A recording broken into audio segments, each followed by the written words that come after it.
Hello అండి అందరికీ. నేనైతే పప్పుండలు తయారు చేశానండి. అది నా ఓన్‌గా అయితే కాదు. యూట్యూబ్‌లో చూసి చేశాను. ఫస్ట్‌గా నేనైతే ఒక కప్ బెల్లం తీసుకున్నాను. ఒక కప్ బెల్లం అయితే 2 కప్పులు పప్పు తీసుకోవాలండి.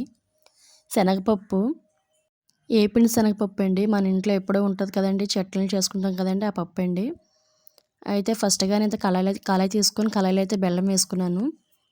బెల్లంలో కొంచెం వాటర్ అనేది యాడ్ చేసుకోవాలండి. ఎక్కువ వాటర్ అయితే పాకం అనేది తయారవ్వదు త్వరగాన. కొంచెం వాటర్ అనేది వేసుకోవాలండి. పాకం వచ్చేంత వరకు అలా కలుపుతూ ఉండాలి మనము.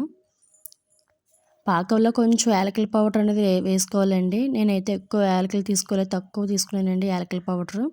3 వేసుకున్నానండి. అయితే పాకం అయితే రెడీ అవుతుందో లేదో అది అయిందో లేదో చెక్ చేయడానికి మనం పక్కన ఒక బౌల్‌తో ఒక చల్లని వాటర్ తీసుకుంచుకోవాలండి. ఫస్ట్ టైం అయితే నాకు పాకం అనేది తయారవ్వలేదు. ఇంకా సెకండ్ ట్రిప్ వేసినప్పుడు అయితే పాకం అయిపోయిందండి. కొద్దిసేపు అయిన తర్వాత ఆ పాకం తీసి ఎలా ఉందో చెక్ చేసుకోవడానికి మనం చేత్తో ఇలా చేస్తూ ఉండాలి. అయితే పాకం అయితే రెడీ అయిపోయిందండి. పాకం కూడా కొంచెం గట్టిగానే ఉండాలి. మెత్తగా అయితే ఉండలనేది రాదు, సాగుతూ ఉంటుంది. పాకం అయితే రెడీ అయిపోయింది కాబట్టి పప్పు అందులో వేసి కలుపుకున్నానండి. బాగా కలుపుతూ ఉండాలి. అలా పాకం ఇంకా ఆ పప్పుకి, ఆ పాకానికి ఇంకెంత వరకు అలా కలుపుతూ ఉండాలండి.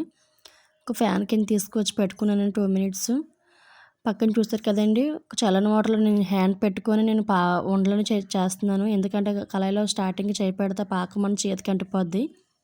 ఫైనల్‌గా ఉండలైతే రెడీ అయిపోయిందండి. ఆ బాక్స్‌లో పెట్టేశాను. మా పాప లాస్ట్‌లో వచ్చింది. ఒక ఉండ తీసుకొని తిన్నది. చూసారు కదా! తన విక్కీ మాటల్లో వినండి ఎలా ఉందో చెప్తది. వంట బాగుందా?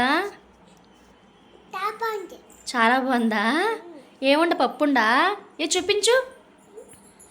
తింటున్నావా? అమ్మ ఉండ ఎలా ఉందని అడిగితే బాగుంది కదా? చాలా బాగుంది, చాలా బాగుంది ఎలా అని ఉంది చెప్పు. చెప్తుంది.